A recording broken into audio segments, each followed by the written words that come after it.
الحمد للہ وکفی علی عبادہ الذین اصطفی اما بعد فاعوذ باللہ من الشیطان الرجیم بسم اللہ الرحمن الرحیم وما محمد الا رسول قد خلت من قبلہ الرسل افإن مات او قتل انقلبوا علی اعقابکم فمن ينقلب على عقبيه فلن يضر الله شيئا فسنجزي الله الشاكرين وقال تعالى في مقام آخر يا أيها الذين آمنوا اتقوا الله حق تقاته ولا تموتن إلا وأنتم مسلمون صدق الله العظيم. محترم امام و خطیب صاحب مسجد الہی بیدر، معزز سامعین کرام، السلام علیکم ورحمۃ اللہ وبرکاتہ.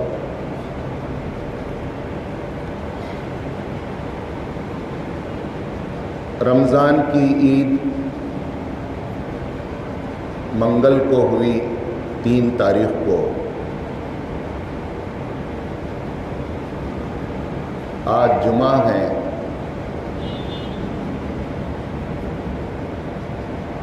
عید کے بعد کی یہ پہلی جمعہ ہے. آپ سب کو عید الفطر مبارک ہو. تقبل اللہ منا و منکم، یغفر اللہ لنا و لکم. اللہ تعالیٰ ہم نے جو کچھ کیا ہے رمضان میں اسے قبول فرمائے. محترم حضرات،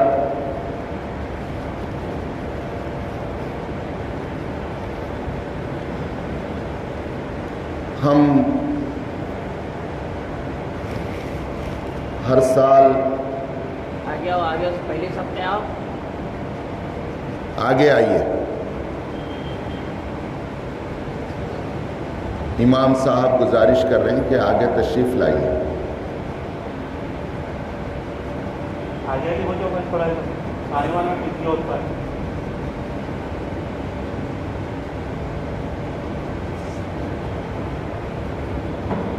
ہماری زندگی میں ہر سال رمضان آیا ہے اور انشاءاللہ اللہ تعالیٰ جب تک چاہے گا ہمیں رمضان عطا کرے گا. ایک بات جو آج میں غور و فکر کے لیے آپ کو اس جمعہ کے موقع پر رکھنا چاہتا ہوں، جسے سارے علماء کرام اور دانشوران ملت محسوس کر رہے ہیں اور کرا رہے ہیں، وہ یہ ہے کہ رمضان میں مسلمان جس بہتر اسلامی حالت میں رہتا ہے اور ایمانی حالت اس کی جو مضبوط ہوتی ہے، روزے سے ہیں، دن بھر شام میں قرآن سن رہے ہیں، سفر کو اوائڈ کرتے ہیں، بہت سے پروگراموں کو ٹالتے ہیں، اور رمضان کا الحمدللہ ہمارے پاس و لحاظ ہے. 30 دن اللہ تعالیٰ جس ڈیوٹی پر لگائے ہیں، جس کام پر لگائے ہیں، وہ کام پر ایک مسلمان لگ جاتا ہے. اور 30 دن کے بعد جب شوال کا چاند نظر آتا ہے تو وہ اس حالت میں ہوتا ہے کہ اللہ کے فضل کو اور اس کے کرم کو وہ دعوت دیتا ہے اور اللہ کی رحمت جوش میں آتی ہے. اور اللہ تعالیٰ جب عیدگاہ کی طرف مسلمان جاتے ہیں تو اس مجموعے کو دیکھ کر فرشتوں سے کہتے ہیں کہ یہ میرے بندے کیا چاہتے ہیں؟ تو فرشتے کہتے ہیں یہ آپ سے مغفرت چاہتے ہیں، یہ آپ سے مزدوری اور اجر چاہتے ہیں۔ اللہ تعالیٰ کو سب معلوم ہے، لیکن یہ اللہ کا حسن مکالمہ ہے کہ اللہ تعالیٰ کہتے ہیں فرشتوں میری عزت و جلال کی قسم تم گواہ رہو، میں نے ان سب کی مغفرت کر دی۔ یہ حدیث بتاتی ہے کہ ہم 30 رمضان کے بعد عید کی نماز ادا کرنے کے ساتھ ہی اللہ تعالیٰ ہم سے اتنا خوش ہوتے ہیں کہ ہماری مغفرت کرتے ہیں، اور اللہ سے توقع ہے کہ ہم سب کی اللہ نے مغفرت کر دی ہوگی۔ ہمارے روزوں اور نمازوں اور تراویحوں کو قبول کر لیا ہوگا۔ وہ فضل اور کرم فرمانے والا آقا ہمیں معاف کر کر، ہمیں پاک کر کے ایک بہترین اسلامی اور ایمانی حالت میں ہمیں اب چھوڑا ہے۔ لیکن ہم دیکھتے ہیں کہ جتنے شعبان کی آخری تاریخوں میں نمازی تھے، شوال کے اوائل میں آپ دیکھتے ہیں کہ اتنے ہی نمازی باقی رہ جاتے ہیں، الا ماشاء اللہ 1-2 کا اضافہ ہوتا تو ہوتا ہوں گا۔ اور معاملہ صرف نماز کی حد تک نہیں ہے۔ عموماً ہم نماز ہی کی مثال دیتے ہیں، ٹھیک ہے یہ بھی ہے، اس کے علاوہ پوری زندگی کا مسئلہ اور پورے زندگی کے مسائل اور معاملات ہیں۔ رمضان میں ہم جیسا محتاط رہتے ہیں، تقوی کی ڈگر پر اور روش پر رہتے ہیں، زبان کنٹرول میں ہے، ہاتھ کنٹرول میں ہیں، اعمال کنٹرول میں ہیں، ہر وقت ہر لحظہ یہی فکر ہے رمضان ہے، روزے سے ہوں، خیر خیرات کروں، غم گساری کروں ایک دوسرے کے ساتھ، بھوکوں اور پیاسوں کے ساتھ ہمدردی کروں، تاکہ اللہ تعالیٰ مجھے زیادہ سے زیادہ ثواب دے، اجر دے۔ لیکن رمضان کے بعد ایسا معلوم ہوتا ہے کہ شاید اب اجر ملنے والا نہیں ہے۔ اجر کیا ہے، ثواب کیا ہے؟ ثواب اپنے اصل کی حیثیت سے عمل کا نتیجہ ہے، اور وہ عمل کا نتیجہ اللہ کا ریوارڈ ہے، اور وہ ریوارڈ دنیا میں بھی ہے اور آخرت میں بھی ہے۔ کیا ریوارڈ اب 11 مہینوں میں نہیں ملے گا؟ کیا 11 مہینوں میں ہم تقوی کی روش پر جیسے رمضان میں محتاط رہتے تھے، اللہ سے ڈرتے ہوئے رہتے تھے، ہر وقت صبر کا دامن تھامے رہتے تھے، کیا وہ معاملہ شوال آتے ہی ختم ہو جاتا ہے؟ ایسا نہیں ہے، لیکن عموماً ہماری ڈگر ایسی ہے۔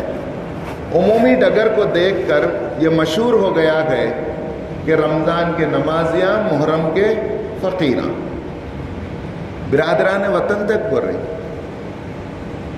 ارے یہ رمضان کے نمازیاں ہیں، اب محرم کے فقیران تو نہیں رہے۔ ان کو بھی معلوم ہوگا رمضان آیا تو انہوں نماز پڑھتے ہیں، رمضان آیا تو انہوں برے کامہ نہیں کرتے، رمضان کے بعد ان سے سب کام لے سکتے ہیں اور کرتے بھی۔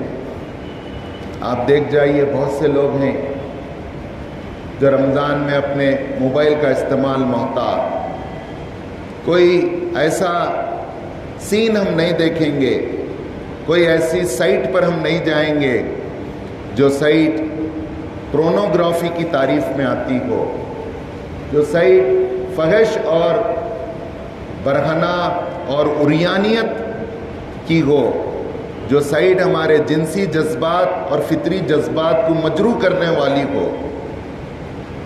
ہم کہتے ہیں کہ نہیں، پہلے گھروں میں ٹی وی رہتے تھے، ٹی وی کے اوپر پردہ لگا دیتے تھے، کپڑا ڈالتے تھے، پھر رمضان کے بعد وہ کپڑا ہٹ جاتا تھا۔ اب ایسی موبائل کو ہم کنٹرول کرتے ہیں، اور رمضان کے بعد آپ دیکھیے وہ کنٹرول ہے کیا ہے، تو بہت اچھی بات ہے۔ بہت سے لوگ بہت سے پروگرام اور کام پوسٹ پون کرتے ہیں۔ کیسے کام؟ فلاں کا بدلہ لینا ہے، ان کی بتانا ہے، اور ان کو سبق سکھانا ہے، کیس ڈالنا ہے۔ ذرا رمضان جان دے 8 دن ہے، اس کے بعد بتاتا، اس کے بعد کیس ڈالتا، اس کے بعد میں کیا ہوں سو ان کو جا کے میری طاقت بتاتا ہوں۔ لڑائی کا آغاز رمضان میں نہیں کریں گے، ہم رمضان کے بعد کریں گے۔ کوئی پروجیکٹ ایسا ہے جس میں سود ہے، رشوت ہے، حرام خوری ہے، تو ہم میں سے بہت سے لوگ ذرا رمضان جاتے ہیں، رمضان جاتے ہی شروع کر دیں گے۔ کیا ہے یہ؟ اپنی زندگی کے ساتھ مذاق، کھلواڑ، کس کو دھوکہ دے رہی ہے؟ خود فریبی یا خدا فریبی؟ خبر نہیں نام ہے اس کا کیا، خدا فریبی کے خود فریبی، عمل سے فارغ ہوا مسلمان بنا کے تقدیر کا بہا۔ رمضان تھا کر لیے، اب ایسی چرو بولے تو کیسا رہتی میاں؟ دنیا بھی دیکھنا پڑتا ہے، دین بھی ہونا، دنیا بھی ہونا۔ ہم بہت دانشوروں میں سے ہیں، ہم بہت سے تمہارے جیسے لوگوں کو دیکھے سو ہیں، نتیجہ حرام حلال کی تمیز کیے بغیر، دین اور اس کی خدمت کا لحاظ رکھے بغیر، اللہ اور اس کے رسول کی غیرت کا خیال رکھے بغیر، سب کام دنیا کے فائدے کے ہو رہے ہیں، نتیجے میں دنیا پھل پھول رہی ہے اور آخرت اجاڑ ہو رہی ہے، اس کی کوئی فکر نہیں۔ پھر آتا ہے رمضان اور اس میں شب قدر، جب پھر توبہ توبہ کریں گے، کس کو دھوکہ دے رہی ہیں؟ اللہ میاں کو چکر دے رہی ہیں۔ یہ بہت بڑا مسئلہ ہے۔ آپ سوچئے کتنی محنت سے، کیسا گرما تھا، 14 گھنٹے سے زائد ایک مسلمان مرد عورت چھوٹے بڑے بچے بوڑھے سب بھوکے رہے۔ کیوں رہے؟ صرف اللہ کا حکم ہے بلکہ رہے۔ اس لیے روزہ کوئی شوہر بیوی کو نہیں رکھا سکتا، کوئی ٹیچر شاگرد کو نہیں رکھا سکتا، کوئی آقا نوکر کو نہیں رکھا سکتا، کوئی باپ بیٹا بیٹی کو نہیں رکھا سکتا۔ یہ روزہ مکمل ہوتا ہے صرف اور صرف اللہ پر ایمان اور اللہ کے ڈر سے، اور یہ پریکٹس چلتی ہے 29-30 دن کی، اور اس کے بعد ہماری پسند اور ناپسند نہ بدلے، ہمارا نقطۂ نظر نہ بدلے، ہمارے سوچنے کا انداز نہ بدلے، ہمارے فیصلے کرنے کے طریقے نہ بدلیں، ہمارا دل نہ بدلے، ہمارا دماغ نہ بدلے، اور ہم اندر سے نہ بدلیں اور ہم باہر سے نہ بدلیں، ہم ہمارے فرد اور ہمارے خاندان نہ بدلیں، ہمارے محلے نہ بدلیں، تو پھر کیا بدلا؟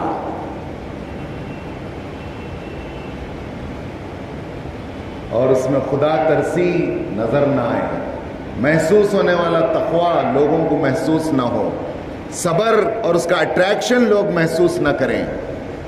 پلورل سوسائٹی میں رہتے ہوئے ایک مسلمان کیسے جھوٹ سے بچتا ہے، کیسے حرام خوری سے دور رہتا ہے، کتنا صبر اور کتنا اس کے اندر قوت برداشت اللہ نے دی ہے، اس کا مظاہرات جگہ جگہ وقتاً فوقتاً اگر ہوتا نہ رہے اور دنیا محسوس نہ کرے تو پھر ہم نے کیا رمضان سے پایا؟ یہ ایک بہت بڑا مسئلہ ہے، بہت بڑا سوال ہے جس کو ہمیں اٹھانا چاہیے۔ اپنے آپ سے پوچھئے، گھر میں گھر والوں سے پوچھئے، ان بچوں سے پوچھئے، نوجوانوں سے جو الحمدللہ کیا خوشی ہوتی تھی 4 بجے رات سے 3 بجے رات سے نوجوان اٹھ رہے ہیں۔ جو نوجوان شعبان میں 11 بجے اٹھتے تھے، 1 مہینہ اللہ میاں ٹریننگ دیے، پھر وہ نوجوان پھر 12 بجے تک شوال میں سوتا ہے۔ What does it mean? کیا نعوذ باللہ اللہ ختم ہو گیا؟ کیا فرائض ختم ہو گئے؟ کیا حلال حرام حرمت کی لمٹ رمضان میں تھی؟ کیا صبر کا پورا پیمانہ سب مظاہرہ ہو گیا؟ اب ایسا دکھ رہا ہے 12 خون معاف، جیسے دوسرے ویسے ہم، دوسرے بھی گنگا میں ہاتھ دھو رہے ہیں۔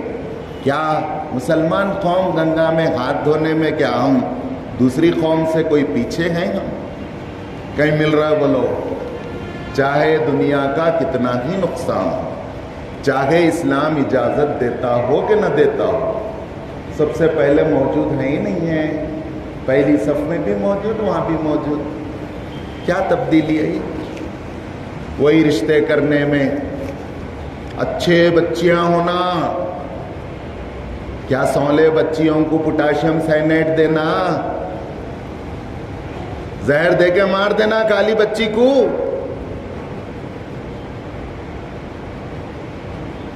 پیسے جہیز ہم نہیں لیتے، سسرا ایسا ہونا کہ 100 کروڑ کا مالک ہونا خود ہی چاہتا ہے۔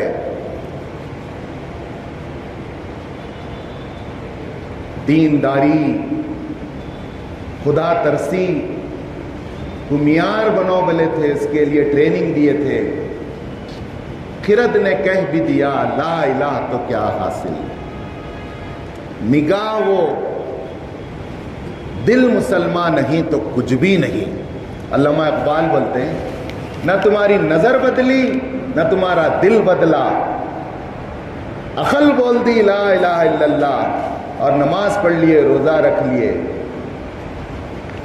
خرد نے کہہ بھی دیا لا الہ تو کیا حاصل، نگاہ دل و نگاہ مسلمان نہیں تو کچھ بھی نہیں۔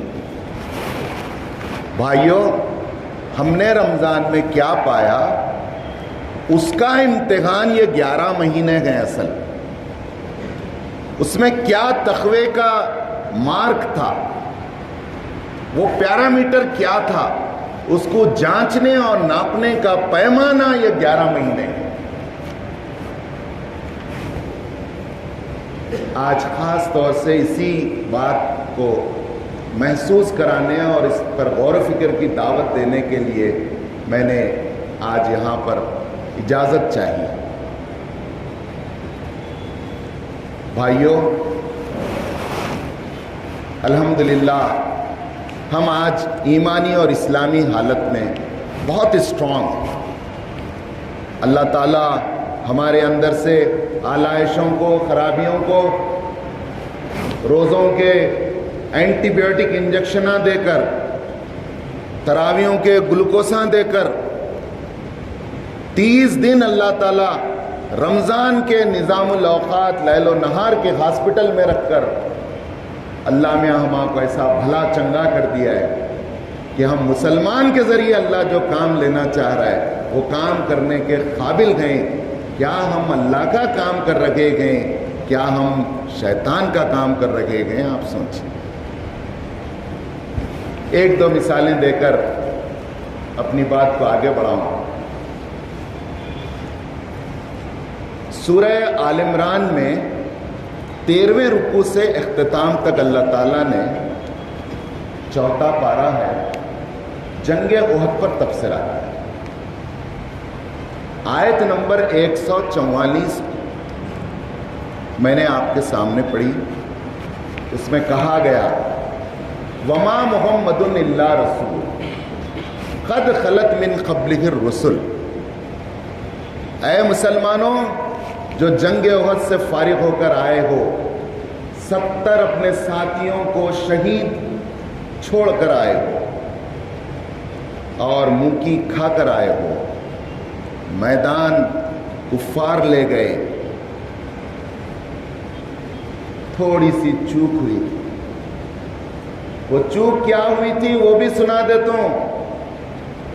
بدر میں 313 تھے, 1000 سے ٹکرائے, 70 کافروں کو جہنم رسید کیا, 70 اور اسی کے لگ بھگ کو قید کیا.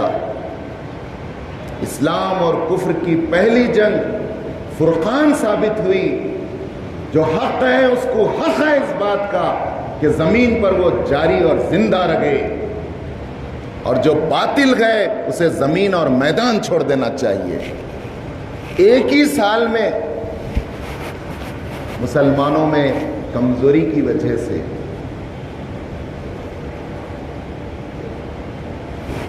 جیتی ہوئی بازی ہار میں پلٹ گئی.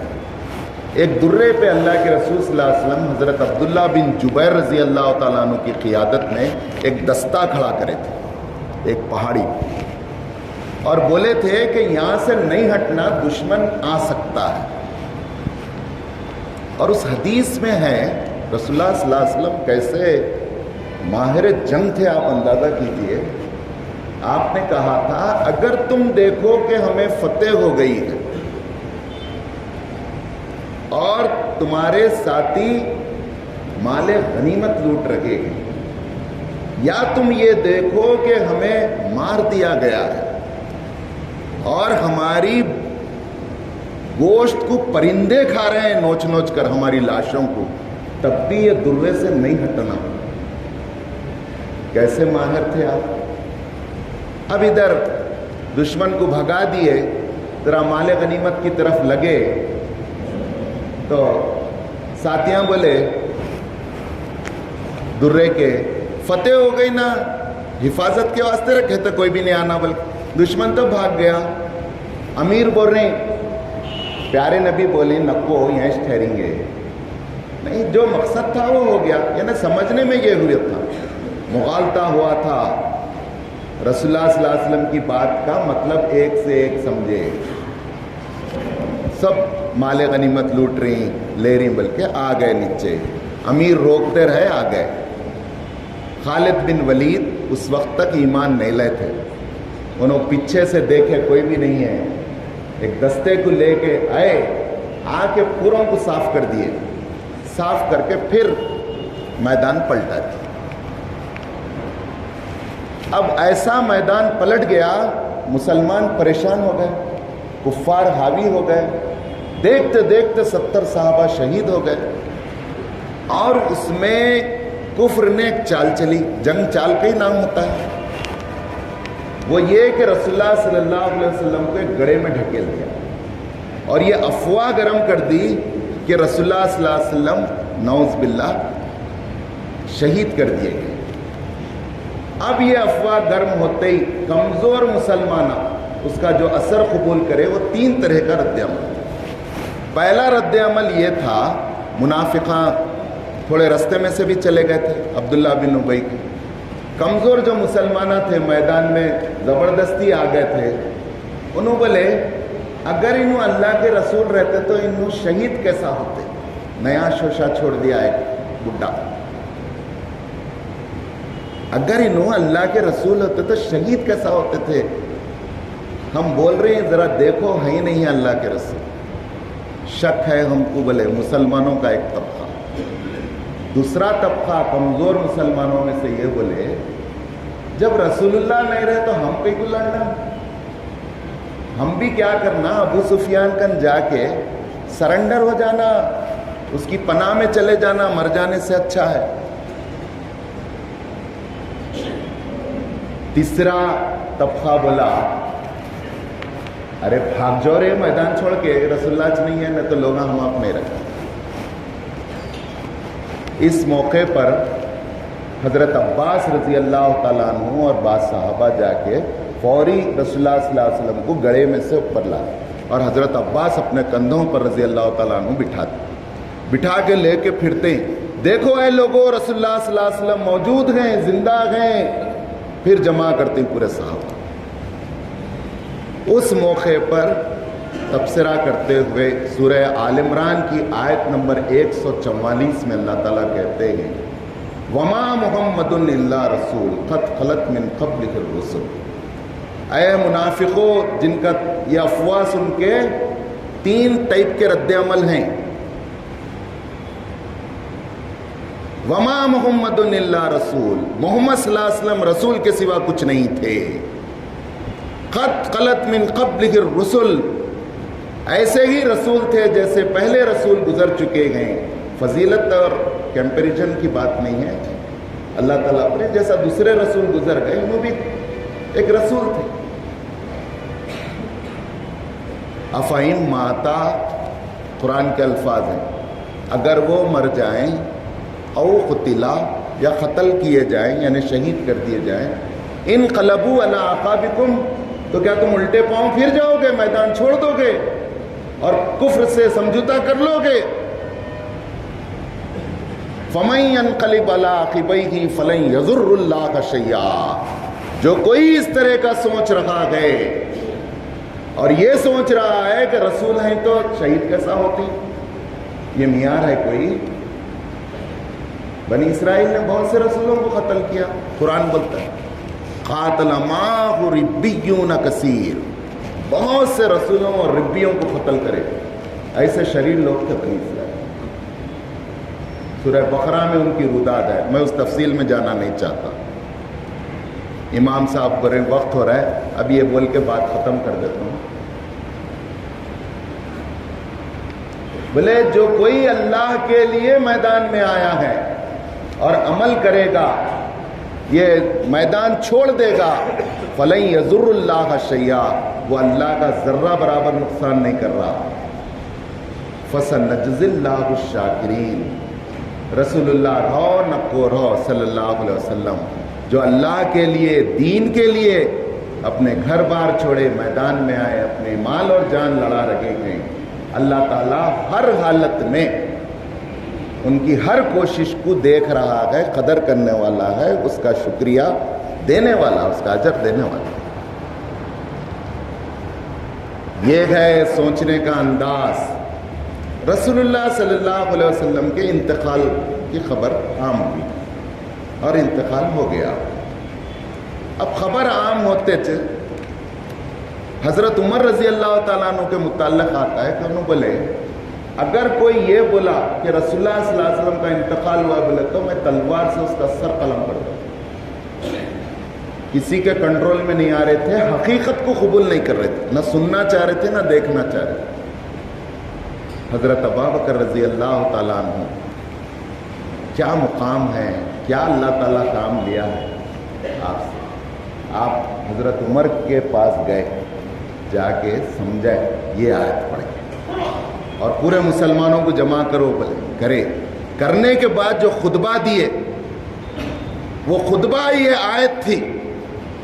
تو حضرت عمر اور پورے صحابہ بولتے ہیں جب حضرت ابوبکر نے یہ آیت پڑھی اور ہم کو تلقین کی تو ایسا معلوم ہو رہا تھا یہ آیات سورہ آل عمران کی آج نازل ہو رہی، جبکہ 3 ہجری میں نازل ہوئے. رسول اللہ صلی اللہ علیہ وسلم کا انتقال 10 ہجری میں ہوا. اے لوگوں سن لیو، خطبے کے الفاظ ہیں. حضرت ابوبکر رضی اللہ تعالیٰ عنہ ابھی خلیفہ منتخب نہیں ہوئے. کیا کارنامہ ہے، کیا فہم دین ہے، کیا کنٹریبیوشن ہے، آپ اندازہ کیجیے.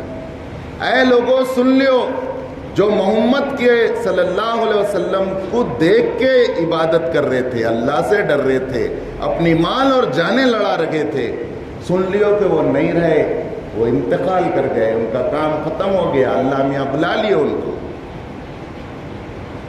جو محمد کا بندہ تھا وہ سن لے، اور جو اللہ کا بندہ ہے وہ سن لے کہ وہ بندہ زندہ جاوید حی و قیوم ہستی، پہلے سے گئے ہمیشہ سے گئے ہمیشہ رہے گی. وہ زندہ جاوید ہستی کو موت نہیں ہے. اگر میں ایسا کہوں رمضان مہینوں میں سے ایک مہینہ تھا، وہ گزر گیا. اگر رمضان گزر جائے تو کیا مسلمانوں تم اللہ سے ڈرنے، تقوی کی روش اختیار کرنے، اسلامی نقطۂ نظر سے سوچنے اور اسلامی نقطۂ نظر سے اپنے معاملات کو چلانے کہ تم پابند نہیں رہو گے. جو کوئی ایسا کرے گا وہ سن لے وہ اللہ کا ذرہ برابر کچھ نہیں بگاڑ سکتا. اپنی ہی دنیا اجاڑ لے گا, اپنی ہی آخرت خراب کر لے گا. فَسَنَجْزِي اللَّهُ الشَّاكِرِينَ. اللہ زندہ جاوید گئے, اس ہمارا ہر عمل اس کی رضا کے لیے, اس کی خوشنودی کے لیے, اس کی مغفرت کے لیے, اس کے ہاتھوں اجر حاصل کرنے کے لیے, اس کے دیدار کے لیے ہونا چاہیے. محترم حضرات, سینٹرنگ لگائی جاتی ہے. پہلے 30 دن 40 دن کی سینٹرنگ ہوتی تھی, اب سیمنٹ اچھی آ رہی ہے, 15 دن میں ہٹا دے رہے.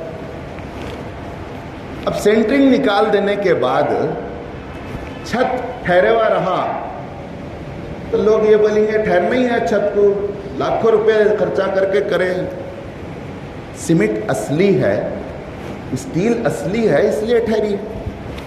اور اگر ایسا سینٹرنگ نکالے, لکڑیاں کھینچے, دھوڑ بول کے گر گیا چھت, تو سب بولیں گے سیمنٹ نقلی ہے, راکھ لا کے ڈالے نا میاں. اسٹیل بھی نقلی ہے, اور بتے دار صاحب جو کام کریں وہ بھی بالکل طریقے سے ہٹ کے ہے, نقصان کر دیا. 30 دن کی سپورٹ اللہ تعالیٰ روزوں کی نمازوں کی لگائے. وہ 30 دن کی سپورٹ شوال کا چاند دکھتے ہی اللہ میاں کھینچ لیے. شیطانہ بند تھے, شیطانہ کھل گئے.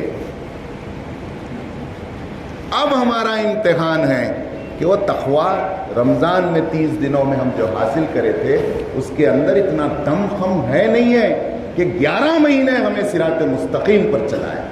اگر ہے تو شکر بجا لائیے, اور اگر نہیں ہے تو سوچئے کہ اتنا ٹائم ہم نے کیوں خراب کیا, اتنا کشت کیوں کیا, اتنا تراویح میں کیوں راتوں رات کھڑے رہے, نیند خراب کیے. حاصل ہمیں ہونا چاہیے, اور ہوا ہے. اللہ تعالیٰ اس کا اجر بھی دینے والا ہے. ہم خوش ہو جائیں, ہم اچھی حالت میں ہیں. الحمدللہ اس زمین کے اوپر, اس آسمان کے نیچے اللہ نے صراط مستقیم پر اور بندگی کے ڈگر پر رہنے کے لیے جو نظام رمضان کا ہر سال بنایا ہے, وہ انجینئر جو نظام بنایا ہے انسان کی تربیت کے لیے, ایسا نظام کوئی نہیں بنا سکتا. تو تبارک اللہ احسن الخالقین, وہی سب سے بہتر خالق ہے, انجینئر ہے, کاریگر ہے ہمارے نفس کے تزکیے کے لیے.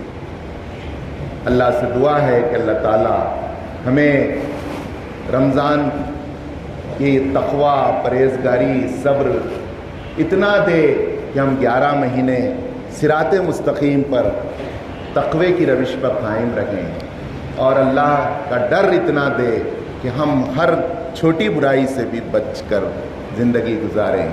اور کل ملا کر فرد اور جماعت اس ہندوستان میں ایک مسلمان اور اسلام کے اندر ایک اٹریکشن, ایک خوشبو اور ایک کشش ایسی پیدا ہو کہ اغیار ہمارے طرف آ کر بیٹھیں اور پوچھیں کہ وہ کیا تعلیم ہے جس کی وجہ سے آپ ایک فرشتے کے جیسے ہو گئے. انشاءاللہ اسلام کا مستقبل, مسلمانوں کا مستقبل اس ملک میں روشن ہوگا. وآخر دعوانا الحمدللہ.